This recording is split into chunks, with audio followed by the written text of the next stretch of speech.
rules regarding invoices? Let's begin with a basic question.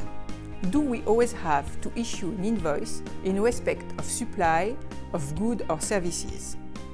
For business-to-business transaction, an invoice always has to be issued. For business-to-consumer transaction, an invoice is issued only when requested by the client for the distance or online sellings and for the supply of services over 25 euros.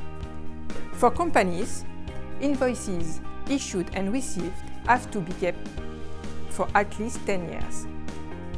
There are supporting documents for accounting entries.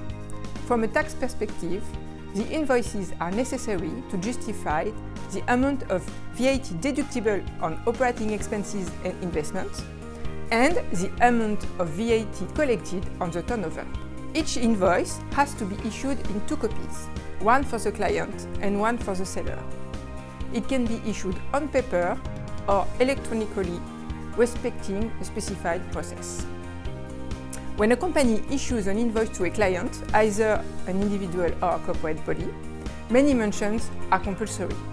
For all invoices, the following items must be specified. 1. The invoice date and number. 2. The seller's and buyer's complete identity, including their VAT number. 3. The description of goods or services provided with quantity and sell date. 4. The unit and total prices with and without taxes and the VAT due per rate. And 5. The payment deadline. And for business-to-business invoices, an additional mention is required regarding the penalty rate and fixed fee due in case of late payment.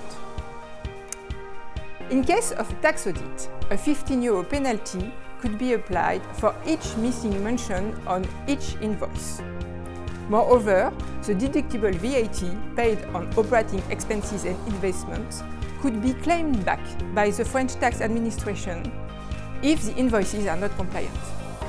So, it is particularly important to check the invoicing software settings in order to avoid any financial consequences.